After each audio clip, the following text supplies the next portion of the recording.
स्वागत आणि आता बातमी आहे दिल्ली एनसीआर मध्ये पुराचा कहर सुरू आहे। यमुना नदी धोक्याच्या पातळीच्या वरून वाहते आणि 6 दशकांमधील तिसऱ्या क्रमांकाची सर्वोच्च पातळी या नदीने गाठली आहे।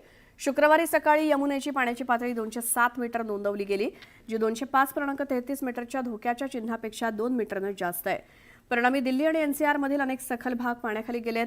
गीता कॉलनी, मयूर विहार, फेज तसेच यमुना बाजार, सिव्हिल लाईन्स, सोनिया विहार, काश्मीरी गेट, बवाना, मुकुंदपूर, सरिता विहार, जनकपुरी इत्यादी भागात पाणी शिरलंय।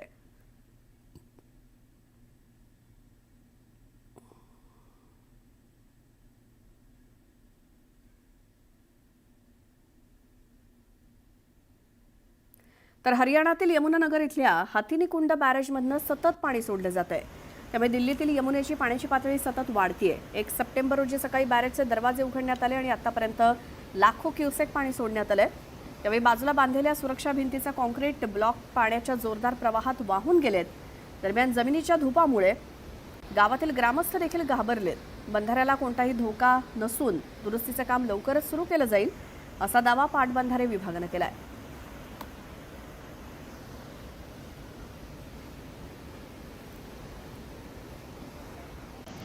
हिमाचल प्रदेशातील कुल्लू जिल्ह्यातील भुंतर तहसीलमध्ये काल नाल्याला पूर आल्यामुळे प्रचंड नुकसान झालंय। मुसळधार पावसामुळे अनेक घरांचं नुकसान झालं। सुदैवाने या अपघातात कोणतीही जीवितहानी झाली नाही। प्रशासन आणि स्थानिक घटनास्थळी उपस्थित होते आणि परिस्थिती नियंत्रणात आणण्याचा प्रयत्न करतायत। परिसर संपूर्णपणे पाण्याने व्यापलेला असल्यामुळे लोकांमध्ये भीतीचं वातावरण आहे आणि प्रशासनाने लोकांना सतर्क राहण्याचं आवाहन केलंय। हिमाचल प्रदेशच्या कुल्लू इथल्या भुंतर इथे अनेक घरांचं कसं नुकसान झालंय। या मुसळधार पावसातनं वाहणाऱ्या पाण्यामुळे घरं पूर्णपणे कोसळलेली दिसतायत आणि हा सगळा मलबा पाण्यासोबत वाहून जाताना दिसतोय। एका नाल्याला पूर आलेला आहे प्रचंड प्रमाणात, त्यामुळे घरांचं नुकसान झालंय। सुदैवाने या अपघातामध्ये कोणतीही जीवितहानी झाली नाही। प्रशासन आणि स्थानिक लोक हे घटनास्थळी उपस्थित होते, ही सगळी परिस्थिती नियंत्रणात आणण्याचा प्रयत्न करत होते।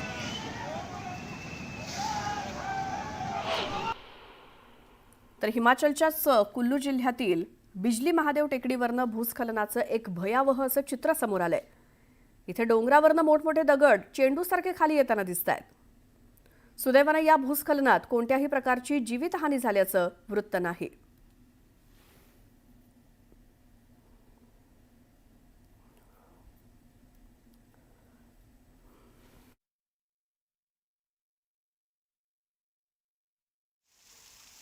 दृश्यच भयावह आहेत।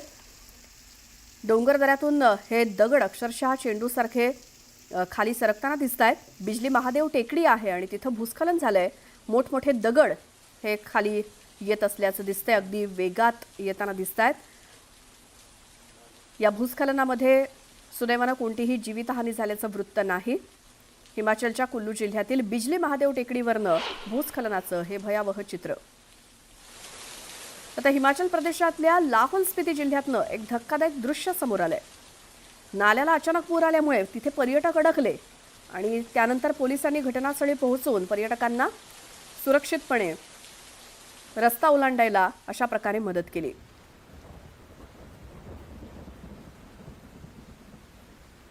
पाण्याचा प्रवाह इतका जास्त आहे की तो ओलांडणं अशक्य असल्यामुळे अशा प्रकारे पोलिसांनी पर्यटकांना हा नाला ओलांडण्यास मदत केली।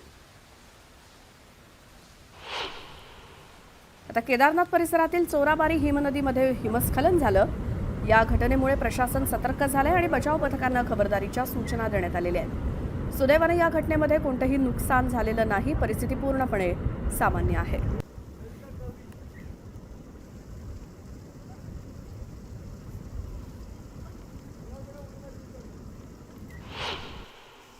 पंजाबवरती एक मोठं संकट ओढावलंय। पंजाबमधील 23 जिल्ह्यातील 1902 गावं जलमय झाली आहेत।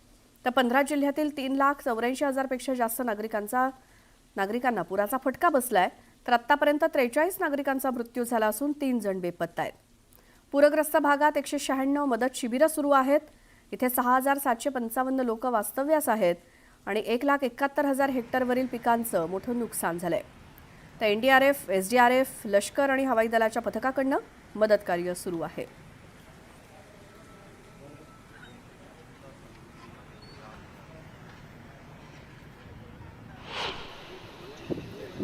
मध्य प्रदेशातल्या उज्जैनमध्ये सततच्या पावसामुळे परिस्थिती आणखीनच बिकट होतीये.